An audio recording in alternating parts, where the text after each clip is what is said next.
କରୁଛି ପ୍ରଶ୍ନ ହଉଛି ଏ ଯାଏ ମହାକ୍ଲେଶ ଘଟି ନାହିଁ। ମହାକ୍ଲେଶ କେତେବେଳେ ଘଟିବ? ଯେତେବେଳେ ମଣ୍ଡଳୀ ନିଆଯିବ। ମଣ୍ଡଳୀ ଥିବା ପର୍ଯ୍ୟନ୍ତ, ବିଶ୍ୱାସୀ ମାନେ ଥିବା ପର୍ଯ୍ୟନ୍ତ ମହାକ୍ଲେଶ ଘଟିବ ନାହିଁ, ଏଇଟା ସେ କହୁଛନ୍ତି। ଅନେକ ଶିକ୍ଷା ଅଛି, ଅନେକ ବିଶ୍ୱାସ ମତ ଅଛି, କିନ୍ତୁ ଆମେ ଏ ବିଶ୍ୱାସ ମତକୁ ଆଧାର କରି ଆମେ ଧ୍ୟାନ କରୁଛୁ। କିଏ କହୁଛି ନାଇଁ କ୍ଲେଶ ପୂର୍ବରୁ ଯିବ, କିଏ କହୁଛି କ୍ଲେଶ ମଧ୍ୟରେ ଯିବ, କିଏ କହୁଛି କ୍ଲେଶ ଶେଷ ଭାଗରେ ଯିବ, କିଏ କହୁଛି କ୍ଲେଶ ପରେ ଯିବ। ବିଭିନ୍ନ ପ୍ରକାର ଶିକ୍ଷା ଅଛି, କିନ୍ତୁ ଆମେ ଏଇ ଶିକ୍ଷାକୁ ଆଧାର କରି ଆମେ ଶିକ୍ଷା କରୁଛୁ ଯେ ମହାକ୍ଲେଶ ପୂର୍ବରୁ ମଣ୍ଡଳୀ ଉଠାଇ ନିଆଯିବ। ତ ଏ ଯାଏ ମହାକ୍ଲେଶ ଘଟି ନାହିଁ। କାହିଁକି ଘଟି ନାହିଁ? ଆମେ ଦେଖୁଛୁ ଏ ଭାଇ ମାନେ ଆମ୍ଭମାନଙ୍କର ପ୍ରଭୁ ଯୀଶୁ ଖ୍ରୀଷ୍ଟଙ୍କର ଆଗମନ ଓ ତାହାଙ୍କ ନିକଟରେ ଆମ୍ଭମାନଙ୍କ ଏକତ୍ର ହେବା ସମ୍ବନ୍ଧରେ ତୁମମାନଙ୍କୁ ଅନୁରୋଧ କରୁଅଛୁ। ଆମେ କଣ ହବୁ? ପ୍ରଥମରେ ତାହାଙ୍କ ନିକଟରେ ଏକତ୍ର ହେବୁ। ସେ ଆମମାନଙ୍କୁ କଣ କରିବେ? ତାହାଙ୍କ ନିକଟରେ ଏକତ୍ର କରିବେ। ତାପରେ ପ୍ରଭୁଙ୍କ ଦିନ ଉପସ୍ଥିତ ହେବ। ତାପରେ ପ୍ରଭୁଙ୍କ ଦିନ ଉପସ୍ଥିତ ହବ। ଉପସ୍ଥିତ ହେଲାଣି ବୋଲି ଲୋକମାନେ କହୁଛନ୍ତି। କୌଣସି ଆତ୍ମା କି ବାକ୍ୟ କି କୌଣସି ଲିଖିତ ବିଷୟରେ ତୁମେ ସେ ବିଷୟରେ ତୁମେ ଚିନ୍ତା କର ନାହିଁ, ବ୍ୟତିବ୍ୟସ୍ତ ହୁଅ ନାହିଁ, ଉଦ୍ବିଗ୍ନ ହୁଅ ନାହିଁ। ପ୍ରଥମରେ କଣ ହବ? ଆମେ ନିଆଯିବୁ, ତାପରେ ପ୍ରଭୁଙ୍କର ଦିନ ବା ମହାକ୍ଲେଶ ଦିନ ଆସିବ। ଆଉ ସେ ସମୟରେ କଣ ହବ? କେହି କୌଣସି ପ୍ରକାର ତୁମମାନଙ୍କୁ ଭ୍ରାନ୍ତି ନ ଜନ୍ମାଉ।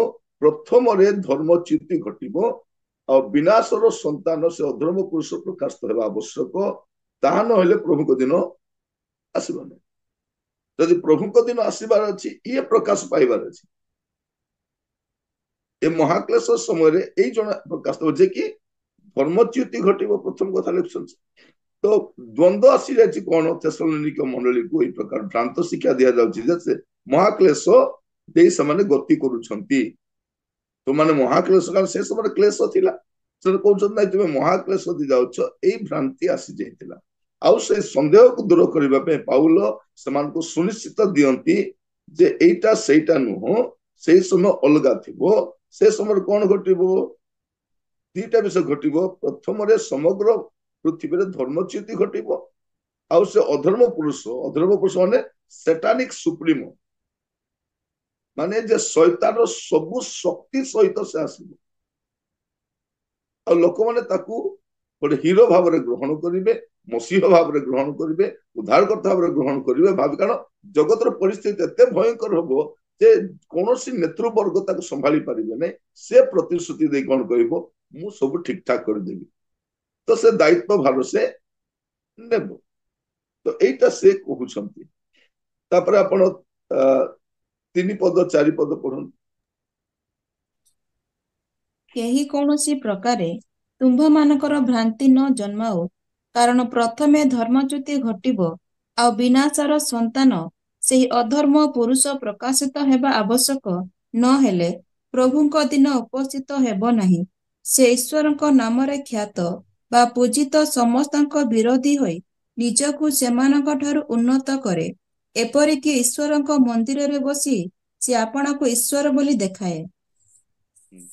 ତାପରେ ଆପଣ 8 ପଦ 9 ପଦ ପଢନ୍ତୁ। ସେତେବେଳେ ସେ ଅଧର୍ମ ପୁରୁଷ ପ୍ରକାଶିତ ହେବ, ତାହାକୁ ପ୍ରଭୁ ଯୀଶୁ ଆପଣା ମୁଖର ନିଶ୍ୱାସ ଦ୍ୱାରା ସଂହାର କରିବେ ଓ ଆପଣା ଆଗମନର ପ୍ରକାଶ ଦ୍ୱାରା ବିନାଶ କରିବେ। ଶୟତାନର ଶକ୍ତି ଅନୁସାରେ ସମସ୍ତ ପ୍ରକାର ମିଥ୍ୟା ଶକ୍ତି, ଚିହ୍ନ ଓ ଅଦ୍ଭୁତ କର୍ମ, ପୁଣି ବିନାଶ ପାତ୍ରମାନଙ୍କ ନିକଟରେ ସମସ୍ତ ପ୍ରକାର ଅଧର୍ମର ଛଳନା ସହକାରେ ସେହି ଅଧର୍ମ ପୁରୁଷର ଆଗମନ ହେବ। ସେ ଅଧର୍ମ ପୁରୁଷର ପ୍ରକାଶ କେମିତି ହେବ? ମାନେ କେତେ ସ୍ପଷ୍ଟ ଭାବରେ ସେ ଏଠି ଲେଖୁଛନ୍ତି ଯେ ତୁମାନେ ବ୍ୟତିବ୍ୟସ୍ତ ହୁଅ ନାହିଁ, ମହାକ୍ଲେଶ ଆସିଗଲାଣି, ତୁମେ ମହାକ୍ଲେଶ ଦେଇ ଗତି କରୁଛ। ଏ ପ୍ରକାର ଗୋଟେ ଶିକ୍ଷା ଆସିଯାଇଥିଲା। କାରଣ ସେ ଏଇଥିପାଇଁ ପ୍ରଭୁ ଏବେ ଯାଏ ଆସିନାହାନ୍ତି। ତୁମେ ବ୍ୟସ୍ତ ହୁଅ ନାହିଁ। ପ୍ରଭୁ ଆସିଲେ କଣ ହବ? ତୁମାନେ ତାହାଙ୍କ ନିକଟରେ ଏକତ୍ର କରାଯିବ, ତାପରେ ପ୍ରଭୁଙ୍କ ଦିନ ଆସିବ, ସେ ଅଧର୍ମ ପୁରୁଷ ପ୍ରକାଶିତ ହେବ। ଆଉ ସେ କଣ କରିବ? ସେ ଈଶ୍ୱରଙ୍କ ନାମରେ ଖ୍ୟାତ ବା ପୂଜିତ ସମସ୍ତ ବିରୋଧୀ କରିବ ସେ। ତାପରେ ସେ ଈଶ୍ୱରଙ୍କ ମନ୍ଦିରରେ ବସିବ। ଆଉ ସେ କଣ କରିବ? ସବୁ ପୂଜା ବିଧିକୁ ବନ୍ଦ କରାଇବ, ମତେ ପୂଜା କର ବୋଲି କହିବ। ଆଜି ଯୋଉ ପୂଜା ଗୁଡାକ ଚାଲିଛି, ନାଚୁଛନ୍ତି, ଏ ସବୁ ବନ୍ଦ କରାଇବ ସେ। ଯଦି ସେ ଜେରୁସାଲେମର ମନ୍ଦିରରେ ବସି ପୂଜା ପାଇବା ଚାହିଁବ, ଏ ପୂଜା କରିବ କି ସବୁକୁ ବନ୍ଦ କରାଇବ, ଏ ସବୁ ନାଇଁ ବନ୍ଦ କର, ହଁ ଆଜ୍ଞା ବୋଲିବେ ଏମାନେ। କାରଣ ଏମାନେ ଯଦି 1 2 3 4 33 କୋଟି ଯାଏ ପଳେଇଲେ ବୋଲି କହିଲେ ନୂଆ ଲୋକ ମାନିବେ, ଠିକ ଅଛି ତୁମେ ଆକା ସବୁବେଳେ ତୁମକୁ ମାନିବେ। ଏବେ ଯଦି ପଚାରିବ ସେମାନଙ୍କୁ 33 କୋଟି ଭିତରେ କିଏ ଶ୍ରେଷ୍ଠ ବୋଲି ଛାନିଆ ହେଇଯିବ, କିଏ ନମ୍ବର ୱାନ୍, ସେ ଆସି କହିବ ନାଇଁ ମୁଁ ହିଁ ନମ୍ବର ୱାନ୍, ମତେ ମାନିବ, ତାକୁ ମାନିବେ ଲୋକମାନେ।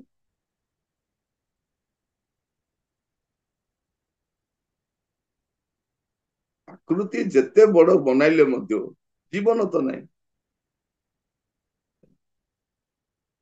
ମାନେ ଭାବି ଦେଖନ୍ତୁ ଆମର ଦେଶରେ ଏ ବାବା ମାନେ ଭଗବାନଙ୍କୁ ପ୍ରାଣ ଦାନ କରୁଛନ୍ତି, ମଲା କୁକୁରକୁ ବଞ୍ଚାଇ ପାରିବେନି ଏମାନେ, ମଲା କୁକୁରକୁ ବଞ୍ଚାଇ ପାରିବେ ନାହିଁ, ଏମାନେ କାହାକୁ ପ୍ରାଣ ଦେବେ? ଈଶ୍ୱରକୁ ପ୍ରାଣ ଦେବେ। ପ୍ରିୟ ଭାଇ ଭଉଣୀ ମାନେ, ଏମିତିକା ବୋକାଳିଆ କାମ କେବଳ ଆମ ଦେଶରେ ଏକା ହେବ, ଆଉ କୋଉଠି ନାହିଁ।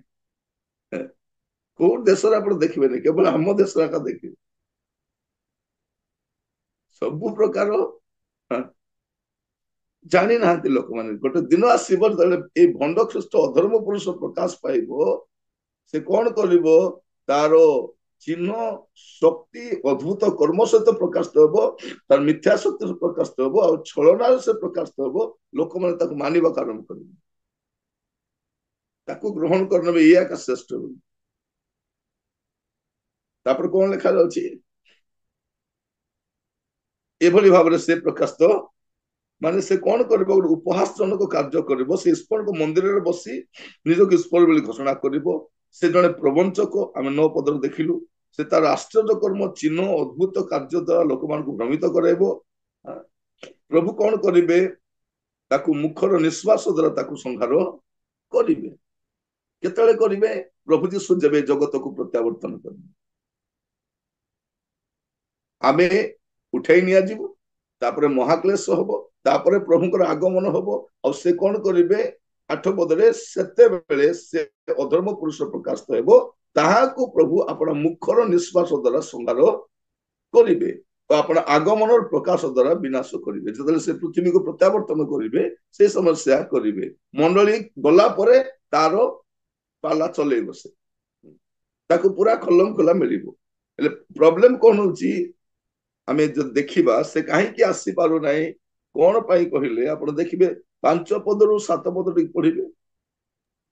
ମୁଁ ତୁମ୍ଭମାନଙ୍କ ସଙ୍ଗରେ ଥିବା ସମୟରେ ଏହି ସବୁ ବିଷୟ ଯେ ତୁମ୍ଭମାନଙ୍କୁ ଥରକୁ ଥର କହିଥିଲି, ତାହା କଣ ତୁମ୍ଭମାନଙ୍କର ସ୍ମରଣ ନାହିଁ?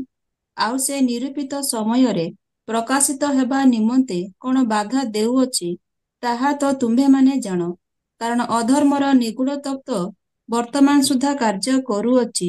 ବାଧା ଦେଉଥିବା ବ୍ୟକ୍ତି ଦୂରୀକୃତ ନ ହେବା ପର୍ଯ୍ୟନ୍ତ ତାହା କାର୍ଯ୍ୟ କରୁଥିବ। କଣ ହବ? ତାକୁ ବାଧା ଦଉଥିବା ବ୍ୟକ୍ତି ନିଆଯିବା ଦରକାର। ତାକୁ ବାଧା କିଏ ଦଉଛି? ଶୈତାନକୁ ବାଧା ଦେବା ଲୋକ କିଏ? ଶୈତାନକୁ ବାଧା ଦେବା ଲୋକ ପବିତ୍ର ଆତ୍ମା ଏକା ପୃଥିବୀରେ ଜଣେ ଅଛନ୍ତି। ତାକୁ ବାଧା ଦେବା ଲୋକ କିଏ? ମଣ୍ଡଳୀ ତାକୁ ବାଧା ଦେବା ଲୋକ ଅଛି। ତାକୁ ବାଧା ଦେବା ଲୋକ କିଏ? ବିଶ୍ୱାସୀ ମାନେ ତାକୁ ବାଧା ଦେବା ଲୋକମାନେ ଅଛି। ତାର ବିରୋଧୀ ଆହୁରି କେହି ନାହାନ୍ତି। ତାକୁ ଗ୍ରହଣ କରିବା ପାଇଁ ସମସ୍ତେ ରେଡି। ସେ ଆସିଲେ ସମସ୍ତେ ଗ୍ରହଣ କରିବେ। ଏବେ ଦେଖିବେ ଲୋକମାନେ ସୁଭଦ୍ରା ଯୋଜନା ଟିକେ ପଇସା ମିଳିବ ବୋଲି ଆଧାର କାର୍ଡ ଲିଙ୍କ କରିବା ପାଇଁ ବୁଲୁଛନ୍ତି। କାଲି କାଲି ନୂଆ ନୂଆ ଫେସିଲିଟି ମିଳିଲେ ନୂଆ ନୂଆ ଚିହ୍ନ ଗ୍ରହଣ କରିବେ ନାହିଁ ନା କଣ କରିବେ? ସୁଭଦ୍ରା ଯୋଜନା ସେମାନଙ୍କ ପାଇଁ ମିଳିଛି, ଆମର ଭାଇମାନ ପାଇଁ ହେଲେ କିଛି ମିଳିଥାନ୍ତା। ବଳଭଦ୍ର ଯୋଜନା ଗୋଟେ ଆମେ ଯାଇଥାନ୍ତୁ, ଗୋଟେ 50,000 ମିଳିବ ବୋଲି ଖାଲି ଭଉଣୀ ମାନଙ୍କୁ। କାରଣ ଆମ ଦେଶରେ ଭଉଣୀ ମାନଙ୍କୁ ଏକ ବୋକା ବନାଇ ହବ, ସତ ନା ନାଇଁ? ଭଉଣୀ ମାନଙ୍କୁ ଏକ ବୋକା ବନାଇ ହବ। ସେଥିପାଇଁ ଭଉଣୀ ମାନେ ଦେଖିବେ ପୁରା, ଆଉ ଘର ଦ୍ୱାର ନାହିଁ, ଯାଇ ଲାଇନରେ ଥାଇ ଆସୁ, ଆଉ ରନ୍ଧାବଢା ନାହିଁ, 50,000 ମିଳିବ। ସେଇଟା ମିଳିଲେ ଏକା ଆମେ ଭାବି ଦେଖନ୍ତୁ କେତେ ନିଜର ଲୋକମାନଙ୍କୁ ପଇସା ଖଣ୍ଡେ ଦେବା ପାଇଁ ଏତେ କଷ୍ଟ ହଉଛି ଏମାନଙ୍କୁ। ଏଇଟା ଲିଙ୍କ କର, ସେଇଟା ଲିଙ୍କ କର, ଲୋକ ଜାଣିନାହାନ୍ତି। ଏଇଠି ଧାଇ ବୁଲୁଛନ୍ତି, ସେଇଠି ଧାଇ ବୁଲୁଛନ୍ତି। ଭାବି ଦେଖନ୍ତୁ।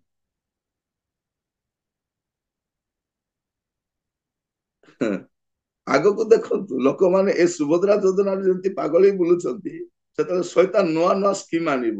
तुम एटा देवी तुम सेटा देवी तुमको एटा सेटा लोक जी सहज तार चिन्ह ग्रहण करेंगे ना नहीं करेंगे जब 50,000 पागल बुलूँ 50,000 मत केटा किस्ती देवे कि बार्धक्य भत्ता तो 80,000 पर देवे माने 80 वर्ष पर देवे माने देवा लोक थे ना कि नेवा लोक थे ना एमती स्कीम गुड़ा आनी था माने मानकर काम गुड़ाक शुणिले आश्चर्य लगुच रेवेन्सा यूनिवर्सिटी ना बदल शिक्षार स्थिति बदलाउे दुर्नीति हटाउे छात्र मानकर पाठ पढ़ा गड़बड़ अच्छी नीट रे प्रॉब्लम अच्छी आईएएस एग्जाम रे प्रॉब्लम अच्छी सेटा दूर न करी आसीचंती हमर कोन महात्मा कोन करिवे ना चेंज करिवे अने भाभी देखो आमे सेतेलाका बुझीबार थिला आमे बुझीबार थिला हेले आमे बुझी पारबु नै काहे कि आमे सब छलना रे मिथ्या कथा रे पढिबा लोक जते से आसीबो एमानकर गुरु माने समस्त अधर्मर गुरु जते आसीबो से अधर्म पुरुष आसीबो सेई दिन कोन करबो लोकमान को समस्त को बोका बनाइबो लोकमान ताको पूजा मत करबे से पूजा भी पाउथिबो आ सेई समय रे शेष पर्याय रे प्रभु यीशु ख्रीष्ट आसीबे ताको किछि नै निश्वास निश्वास द्वारा का खत्म ताको छुईबा भी दरकार नै भाभी देखंतु लोक माने जानि नांती यीशु किए यीशु प्रकाशित हेबे ताकू बाधा देवा लोक जीवा दरकार तेबे से आसीबो तापर हम देखिबा हेले सदा प्रभुंकर दिन रे रक्षा प्राप्त होई नथिबा लोकर अवस्था कोन हो 10 पद तार 10 पद रु 12 पद कारण परित्राण प्राप्त हेबा निमंते से माने सत्य प्रति श्रद्धा भाव बही नाहंती आउ एथि सकाशे से माने जेपरी मिथ्यारे विश्वास करंती सेथि निमंते ईश्वर सेमानक निकटको भ्रांतिजनक शक्ति प्रेरण करंती जेपरी कि जो माने सत्यरे विश्वास न करे अधर्मरे संतुष्ट होई अछंती से माने समस्ते दंडर पात्र हुअंती प्रभुंकर दिन रे रक्षा प्राप्त होई नथिबा लोकर अवस्था अति भयंकर थी जेमन आज यीशु को उपेक्षा सेते हमें बारंबार कहूँ यीशु को ग्रहण करो यीशु को ग्रहण करो रक्षा प्राप्त ही जीवो आगामी क्रोधर रक्षा पाई जीवो से दिन जहन भी कहउछ आगामी क्रोधर रक्षा पाइबा पे किए तुमको कहला कारण संकट आसुछि आ प्रभु को विश्वास करबा लोक मन कोन हेबे से क्रोधर पात्र हेबे ने प्रथम तेसलोनिक 5 पर्व 9 पद में पढ़िथिलु ईश्वर आभमान को क्रोधर पात्र हेबा निमंते निरूपण न करी बरं आभमान को प्रभु यीशु कृष्ण को द्वारा परित्राण प्राप्त हेबा निमंते निरूपण करिसन किंतु जो माने परित्राण पाई नांते से कोन पाई निरूपित होइछंती क्रोध पाई निरूपित होइछंती आम देशर परिस्थिति शैतान देखो एते उग्र रूप रे काम करूची माने लोक माने घरे प्रार्थना कले कष्ट लोक माने चर्च रे प्रार्थना कले कष्ट लोक माने मद गंजेई चोरी बेविचार पाप छाड़ी प्रभु यीशु को विश्वास कर सत्य मार्ग रे चलीबाटा कष्ट होई रहउचे माने भाभी देखंतु केमिति कथा शैतान कहूची काहा को छाड़ीबोने तुमको फ्री रे गंजेई मिलिबो मद मिलिबो चलो तुम पर सरकार भी गोटे देबी तुमको से सरकार तुमको सहाय्य करिवो से अधिकारी माने मते सहाय्य करिवे पुलिस विभाग सहाय्य करिवो कोर्ट भी सहाय्य करिवो चलो क्रिश्चियन मान को अटकाउथिबे ये माने भाबुचंती बहुत बढ़िया काम करि पकरछु नहीं सेत पई क्लेश समय ए जो ताडना संकट दे जाउछु हमें प्रभु रे स्थिर रहिबा कथा जो माने प्रभु को ग्रहण करू नाहंती सेमान को परिणति अति भयंकर एबे लोक यीशु के जानि नांती ग्रहण करबा पे नास्ति करूचंती किंतु प्रभुंकर आगमन समय एमानकर अवस्था जा हबो तार कहिले न एमाने बहुत कष्ट पाइ सेत पे पाउलो कहउछन हमें मनाउछु हमें बुझाउ फुसलाउनु काहू फुसलाई कि क्रिश्चियन तुम 40,000 टका नियो तुमे रक्षा प्राप्त हेले स्वर्ग को गले इंटरेस्ट से तो पैसा फेराबो बोली कहउछु हम सेटा तो कहउनु ना तुमको भाई माने प्रचार कौन को खाइबा को नहीं विचारा मन को कोट 40,000 लगा देवे 40,000 लगा देले ए जो बुलुछन ना लोक माने सुभद्रा योजना रे सब क्रिश्चियन योजना पर जेता प्रस्ताव ना नहीं इट तो आधार कार्ड भी लिंक नहीं आधार कार्ड लिंक नहीं किछि लिंक नहीं आसो 40,000 नियो क्रिश्चियन हे जाओ ए तादर नहीं लोक माने ए सुभद्रा योजना केतरा किस्ती रे पैसा देबो एमान तो एकाथर को 40,000 लक्ष लका दउछंती लोक क्रिश्चियन ही तादर नहीं सेंती केबे भी हुए नहीं हुए परा तुम ख्रिस्टियान हेले केते न हेले केते यीशु को ग्रहण कले केते ग्रहण न कले केते जार पाए से भोगिबान जे आपण मले स्वर्ग को जिबे आपण मले नरक को जिबे एटा आपणकर कथा कार कथा हमको आपण मान को बुझाइबा पाए कि हमको पैसा दोनी कष्ट रे का बुझाउ लोक मान से भाई भौणी माने मझे शुणुली कौन बोलिक मिशनरी माने से बाबा को मारे मिशनरी कौन जानी तुम मिशनरी शब्द कौन जानी कौटी मिशनरी अच्छा मिशनरी माने से लोकटा कौन कौन बोली नहीं गवेषणा कर जानी मु भी गवेषणा कर जानी हगी हगी मरी से तो बेकार कथा कह लाभ नहीं विभ्रांतिकर मत दे लाभ नहीं लोक जीशु को कहीं ग्रहण कर आगामी क्लेश रक्षा पाइब आगामी क्रोधर रक्षा पाइब लोक मन परिवर्तन कर बाप्तिस्म नहीं प्रभु पवित्र जीवन काटुवार अच्छी तेरे से आगामी क्रोधर रक्षा पाइब एवं मंडली भितर पशि मत जदि आम दुर्व्यवहार छाड़ी न पाप छाड़ी न छाड़े नहीं प्रभु से विचार तो मंडली आरंभ मंडली का फिल्टर कर एत सस्तार लोक स्वर्ग को जीव ना एत सस्तार भी नरक को जीव ना तार काम गुड़ा खेबा दरकार एमाने कौन करेंगे एमाने प्रभु को अग्राह्य करेंगे लेखार अच्छी तेणु परित्राण प्राप्त होगा निमंते से सत्य प्रति श्रद्धा भाव बही ना सत्य कहले भी प्रति श्रद्धा भाव बही ना प्रभु मध्य तुम तो छाड़देले चलो भ्रांति जनक शक्ति छाड़देले तुम्हें भ्रांत होगी था एवं कौन कहते सूर्य भी देवता अग्नि भी देवता पानी भी देवता वायु भी देवता गोबर भी देवता सब देवता भाभी देखो माने एमती भ्रष्टता केबे थिबो कि केही भी सत्यता एमनको कहूना जार पालार से चली प्रिय भाई भौणी मान मन रखिथांतु ए रक्षा प्राप्त होई नथिबा लोक मानको पाए तार प्रवचनार पढ़िबे और भंड ख्रीष्ट द्वारा से माने सत्यता को अग्राह्य करेंगे यहीटा से कहते 10-12 पद आम 13-17 पद पढ़ा 13-17 पद किंतु हे प्रभुको प्रिय पात्र भाई माने तुम्भ मानक निमंते सबु बेले ईश्वर को धन्यवाद देबा आंभ मानकर कर्तव्य कारण ईश्वर आत्मा को पवित्रता और सत्य रे विश्वास द्वारा परित्राण पाइबा निमंते तुम्भ मानक प्रथम फल स्वरूपे मनोनीत करिअछंती सेथि सकाशे मध्य से आंभ मानक सुसमाचार द्वारा आंभ मानक प्रभु जीशु ख्रीष्ट को गौरव प्राप्ति निमंते तुम्भ मानक आह्वान करिअछंती अतएव हे भाई माने स्थिर थाओ पुणी आंभ मानक वाक्य किंबा पत्र द्वारा तुम्भे माने जो शिक्षा प्राप्त होइअछ से सब धरी रख आंभ मानक प्रभु जीशु ख्रीष्ट निजे आउ आंभ मानक जो पिता ईश्वर आंभ मानक प्रेम करी अनुग्रह रे आंभ मानक अनंत सांत्वना और उत्तम भरोसा देई अछंती से निजे तुम्भ मानक हृदय को सांत्वना दे तुम्भ मानक समस्त उत्तम कर्म और वाक्य रे सुस्थिर करंतु कौन करंतु शेष रे से ख्रीष्ट विश्वासी मान को कहउछंती तुम ईश्वरकर पश्चातगामी लोक माने तुम कौन करो अतएव हे प्रिय भाई माने तुम मान निमंते सब बेले ईश्वर को धन्यवाद दउछु आम मान कर्तव्य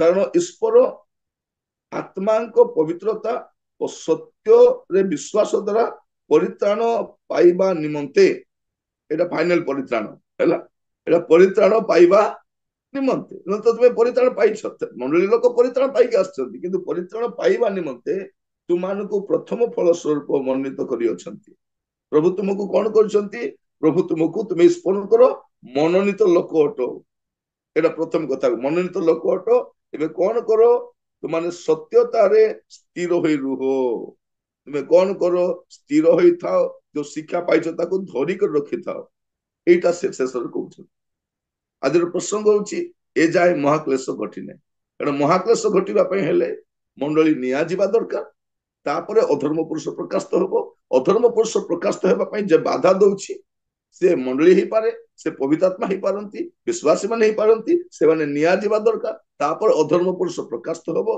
तापरे प्रभु आसीबे आ ताको आपन मुखर निश्वास द्वारा कोन करिवे ताको नष्ट करिवे কিন্তু এই সময় মধ্যে এই ভଣ୍ଡ খ্রিস্ট বা অধর্ম পুরুষ ସେ ସମସ୍ତ ଆଶ୍ଚର୍ଯ୍ୟ କର୍ମ ମିଥ୍ୟା ଚିହ୍ନ ଅଦ୍ଭୁତ କର୍ମ ଦେଖାଇ ଲୋକମାନଙ୍କୁ ବୋକା କରିଛି। ଆଉ ଯେଉଁମାନେ ପ୍ରଭୁ ଯୀଶୁଙ୍କୁ ଗ୍ରହଣ ନ କରି ତା ପଛରେ ଯାଇଥିବେ ସେତେବେଳେ ସେମାନେ ବି ଦଣ୍ଡ ପାଇବେ। ତ ଦଣ୍ଡ କାହାର ପାଇଁ ଅଛି? ଏଇ ଅଧର୍ମ ପୁରୁଷ ପାଇଁ ଆଉ ତାର ଅଧର୍ମତାରେ ବିଶ୍ୱାସ କରୁଥିବା ଲୋକମାନଙ୍କ ପାଇଁ ଆଗାମୀ ସମୟରେ କ୍ଲେଶ ଘଟିବ। ସେଥିପାଇଁ ନରକ କାହା ପାଇଁ? ବିଶ୍ୱାସୀ ମାନଙ୍କ ପାଇଁ ନାହିଁ। ଆପଣ ଦେଖିବେ ମାଥ୍ୟୁ 25 ପର୍ବ ତାର 41 ପଦଟି ପଢିବେ। ମାଥ୍ୟୁ 25:41।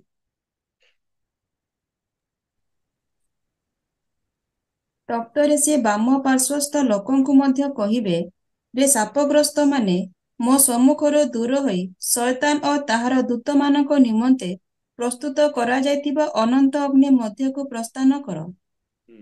ଶାପଗ୍ରସ୍ତ ମାନେ ଯେଉଁମାନେ ପ୍ରଭୁ ଯୀଶୁଙ୍କୁ ଗ୍ରହଣ କରିନାହାନ୍ତି, ଅସ୍ୱୀକାର କରିଛନ୍ତି, ଶାପଗ୍ରସ୍ତ ମାନେ ମୋ ସମ୍ମୁଖରୁ ଦୂର ହୁଅ। ଶୟତାନ ଆଉ ତାର ଦୂତ ମାନେ, ନରକ ଶୟତାନ ତାର ଦୂତ ମାନ ପାଇଁ ଉପରେ ପଡିକି ଏ ଶାପଗ୍ରସ୍ତ ମାନେ ଯିବେ। ଏମାନେ କଣ କରିବେ? ତାର କଥା ମାନିବେ, ସତ୍ୟକୁ ଅଗ୍ରାହ୍ୟ କରିବେ, ସୁସମାଚାର ଅଗ୍ରାହ୍ୟ କରିବେ, ପ୍ରଭୁଙ୍କୁ ଗ୍ରହଣ କରିବେ ନାହିଁ, ଭ୍ରାନ୍ତିଜନକ ଶିକ୍ଷାରେ ପଡିବେ। ଆଉ ଏମାନେ କଣ କରିବେ? ଏମାନେ ବି ଯିବେ। ଏଟା କ୍ଲିୟର। ଏଟା ଯେଉଁମାନେ ତାହା ପଛରେ ଯାଇଛନ୍ତି ସିଏ ତ ଯିବ ଯିବ, ତା ପଛରେ ତାର ଚେଲା ଚାମଚା ବି ଯିବେ, ଯେଉଁମାନେ ଆଜି ଯେ କରି ବୁଲୁଛନ୍ତି। ପ୍ରିୟ ଭାଇ ଭଉଣୀ, ଲୋକ ଜାଣିନାହାନ୍ତି। ଗଞ୍ଜେଇ ଯଦି ଭୋଗ, ସରକାର ବେନ୍ ଉଠେଇ ଦେବା କଥା, ଗଞ୍ଜେଇ ଚାଷ ହେବା କଥା, ଗଞ୍ଜେଇ ବିକ୍ରି ହେବା କଥା, ଲୋକମାନେ ଆରାମରେ ଖାଇକିରି ସବୁ ଦୋକାନରେ ଗଞ୍ଜେଇ ବିକ୍ରି ହେବା କଥା, କିଣିକି ନେଇ ଲୋକମାନେ ଖାଇବା କଥା, ପୁଅ ଝିଅକୁ ବି ଦେବା କଥା। ସବୁ ଏଟା ପ୍ରସାଦ ନା। ଭଗବାନ ଖାଇଲେ ପ୍ରସାଦ, ଲୋକ ଖାଇଲେ ବୋଲି ସେ ଗଞ୍ଜେଇ। ଲୋକମାନେ ଭ୍ରମିତ ଅବସ୍ଥାରେ ଅଛନ୍ତି, ମଦ ପିଉଛନ୍ତି, ବ୍ୟଭିଚାର କରୁଛନ୍ତି, ନାନା ଅଶୁଚି କାର୍ଯ୍ୟ କରୁଛନ୍ତି, ଆଉ ସେମାନେ ସତ୍ୟକୁ ପ୍ରତିରୋଧ କରୁଛନ୍ତି, ସତ୍ୟତାକୁ ପ୍ରତିରୋଧ କରୁଛନ୍ତି ଲୋକ। ପ୍ରଭୁ ବି କହିଲେ ଛାଡିଦେଲେ, ତମକୁ ବୁଝାଇ ହେବନି। ଦେଖିବେ କେତେ ଜଣ ବୁଝିପାରିବେନି। ସେମାନେ ବାଇବଲକୁ ବିରୋଧ, ପ୍ରଚାରକୁ ବିରୋଧ, ପ୍ରଚାର କରୁଥିବା ଲୋକଙ୍କ ବିରୋଧ। ଦେଖୁ ସତ୍ୟ ମନରେ ଲୋକମାନେ ଚର୍ଚ୍ଚରେ ବସି ଗିର୍ଜା କରୁଛନ୍ତି, ପ୍ରାର୍ଥନା କରୁଛନ୍ତି, ଆରାଧନା କରୁଛନ୍ତି। ତାର କ୍ଷତି କରୁଛନ୍ତି କି? କିଛି କ୍ଷତି କରୁନାହାନ୍ତି, ଚୁପ୍ ହେଇକି ବସିଥାଉଛନ୍ତି। ସେମାନଙ୍କୁ ମାରିବା ପାଇଁ ଆସୁଛନ୍ତି। ତୁମେ ଘରେ କାହିଁକି ପ୍ରାର୍ଥନା କରୁଛ? ଘରେ ନ କଲେ କୋଉଠି କରିବୁ? ମେନ୍ ରୋଡ୍ ଯାଇ ବସି କରିବୁ? ଆମେ ଘରେ ପ୍ରାର୍ଥନା କରୁ। ନାଇଁ, ତୁମେ ଚର୍ଚ୍ଚରେ କର। ଚର୍ଚ୍ଚରେ କରିବୁ, ଠିକ ଅଛି। ଚର୍ଚ୍ଚ ଭିତରେ ବସି କାହିଁକି ଝଗଡା କରୁଛ? ତୁମେ ମାରିବା ପାଇଁ ଆସୁଛ କାହିଁକି? ଚର୍ଚ୍ଚ କାହିଁକି ଭାଙ୍ଗୁଛ? ମାନେ ଏମାନଙ୍କୁ ଘରେ କଲେ ପ୍ରୋବ୍ଲେମ, ଚର୍ଚ୍ଚରେ ଗଲେ ବି ପ୍ରୋବ୍ଲେମ, ମିଟିଂ କଲେ ମଧ୍ୟ ପ୍ରୋବ୍ଲେମ। ପ୍ରୋବ୍ଲେମ ଏମାନଙ୍କର ନାହିଁ। ସେ ଅଧର୍ମ ପୁରୁଷ ଚାହୁଁଛି ମୋ ସହିତ ମେଞ୍ଚେ ଲୋକ ପ୍ରଭୁ ଯୋଉ ପରିତ୍ରାଣର ଯୋଜନା କରିଛନ୍ତି ମାନବ ସମାଜ ପାଇଁ, ତାକୁ ଫେଲ କରି ସେ ଅଧିକରୁ ଅଧିକ ଲୋକଙ୍କୁ ନରକ ନେବା ପାଇଁ ଚାହୁଁଛି। ସେଥିପାଇଁ ସ୍ୱର୍ଗ ରାସ୍ତା ହଉଛି କାଣି ରାସ୍ତା, ନରକ ରାସ୍ତା ହଉଛି ବଡ ଦାଣ୍ଡ, ମହାରାସ୍ତା, ବଡ ରାସ୍ତାଟା। ଲୋକମାନେ ସମସ୍ତେ ବାଜା ବଜେଇ ବଜେଇ ଯିବେ, ସବୁ ପହଞ୍ଚିଯିବେ ସବୁ। ପ୍ରିୟ ଭାଇ ଭଉଣୀ ମାନେ, ବାଇବଲ ସ୍ପଷ୍ଟ ଭାବରେ କୁହେ ମହାକ୍ଲେଶ ଏ ଯାଏ ଆସିନାହିଁ। ଲୋକ ଜାଣିନାହାନ୍ତି ମହାକ୍ଲେଶ କଣ। ଆଗାମୀ ସମୟ ଦେଖିବେ, ମଣ୍ଡଳୀ ଉଠାଇ ନେଲା ପରେ ପରିସ୍ଥିତି କଣ ହବ? ଅସହ୍ୟ ହବ, ଅସମ୍ଭାଳ ହବ। ଲୋକ ଟଲରେଟ୍ କରିପାରିବେନି। ସେଇଦିନ ଖୋଜିବେ ଲୋକମାନେ, ପ୍ରଭୁଙ୍କ ଲୋକମାନଙ୍କୁ ପାଇବେନି। ମଣ୍ଡଳୀ ଥାଉ ଥାଉ ଯଦି ଏତେ କ୍ଲେଶ, ଏତେ ସମସ୍ୟା, ମଣ୍ଡଳୀ ଥାଉ ଥାଉ ଏତେ ପାପ, ଏତେ ଦୁର୍ନୀତି, ଏତେ ରୋଗ, ମଣ୍ଡଳୀ ଉଠାଇ ନେଲା ପରେ କଣ ହବ? ସେଦିନ କହୁଛନ୍ତି ପ୍ରଭୁ, ତୁମେ କି 10 ଜଣ ଥିଲେ ଏଇ ନଗର ପ୍ରତି କ୍ଲେଶ ଘଟାଇବ? ସେ କହିଲେ ନାଇଁ, 10 ଜଣ ଥିଲେ ବି ମୁଁ କ୍ଲେଶ ଘଟାଇବି। ମାନେ ଯଦି ଜଣେ ବି ଲୋକ ଧାର୍ମିକ ଥିବ, ତାର ପାଇଁ ଗାଁ ରକ୍ଷା ପାଇଯିବ। ସେଇ ଲୋକ ଜାହାଜରେ ପ୍ରବେଶ କରିବାର ଅଛି, ସେଇ ଲୋକ ସୋଦମ ଗମୋରାରୁ ବାହାରି ଯିବାର ଅଛି। ତାପରେ ହିଁ ଅଗ୍ନି ବୃଷ୍ଟି ହବ, ତାପରେ ହିଁ ଯାହା ହବାର ହବ। ତେଣୁ ପ୍ରଥମରେ ପ୍ରଭୁଙ୍କ ଲୋକମାନେ ଉଠେଇ ନିଆଯିବା ଦରକାର, ସେମାନେ ପୃଥକ ସ୍ଥାନକୁ ଯିବା ଦରକାର। ତାପରେ ଜଳ ପ୍ଲାବନରେ ଲୋକ ବିନଷ୍ଟ ହେବେ। ସେଇଟା ନୋହଙ୍କ ସମୟରେ ଯେମିତି ଘଟିଥିଲା, ଲଟଙ୍କ ସମୟରେ ଯେମିତି ଘଟିଥିଲା, ଏବେ ବି ସେୟା ଘଟିବ। ପ୍ରଭୁଙ୍କ ଲୋକମାନେ ସୁରକ୍ଷିତ ସ୍ଥାନକୁ ଗଲା ପରେ ହିଁ ଏଇଟା ଘଟିବ। ତେଣୁ ଆପଣ ମାନେ ପବିତ୍ର ଜୀବନ କାଟନ୍ତୁ, ଅପେକ୍ଷାରତ ଜୀବନ କାଟନ୍ତୁ। ତୁରୀ ଶବ୍ଦ ହେଲା ବେଳକୁ ମେଘମାଳାକୁ ନିତ ହେବା, ମେଘମାଳାକୁ ନିତ ହେବା। ଯଦି ମହାକ୍ଲେଶ ସବୁ ସରିଲା ପରେ ପ୍ରଭୁ ଯୀଶୁ ଆସିବେ, ସବୁ ସରିଯିବ, ସବୁ ଖତମ ହେଇଯିବ, ତାପରେ ଆସିବେ। बाइबल गुड़े पद गुड़ाक सपोर्ट करे नहीं। आम एठू जानी रखा दरकार जे मंडली उठाई निया जिबा दरकार। एटा से स्पष्टीकरण दउछन्ते और कहउछन्ते जे प्रभु एबे पर्यंत आसी नाहंती। प्रभु आपण मान को प्रत्येक को आशीर्वाद करंतु। आमे महाक्लेश पय प्रिपेयर हेबा नै, महा उद्धार पय प्रिपेयर हेबा। प्रभु आगमन समय जे पर आमे जाई पारी। विभिन्न शिक्षा अछि, विभिन्न शिक्षा मत अछि, सेपटे आमे जीवा नै। हमर काम होछि कोन, आमे प्रस्तुत रहबा। मु सब बेले कहे प्रकाशित वाक्य book of information no, book of preparation. हमको प्रस्तुत हेबा पय दिया जाय, इनफॉरमेशन पय नो। लोक माने कोन करछथि, यार मेसेज तार मेसेज सुनी कर टैली करछथि कि एटा हबो ना सेटा हबो, कोटा हेबो कि न हबो अलगा कथा। निज आपनकर अवस्था कोन, आमे प्रस्तुति रहिबा दरकार। प्रभुकर आगमन समय केते बेले मध्य शेष पर्याय पर्यंत लोक माने पछगु हेबार सुजोग रही, सुजोग रही।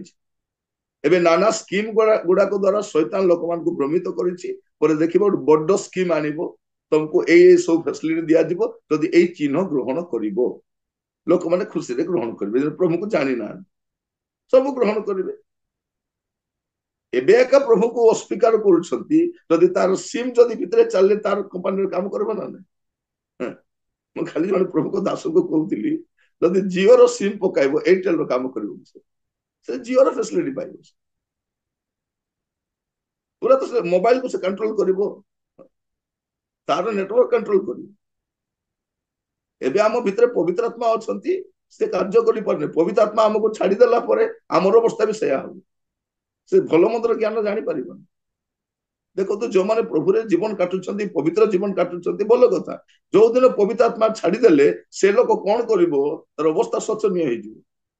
ताको जत्ते भलो बुझाइले भी बुझिबन, बुझिबन, कारण से अन्य आत्मा द्वारा परिचालित होछि।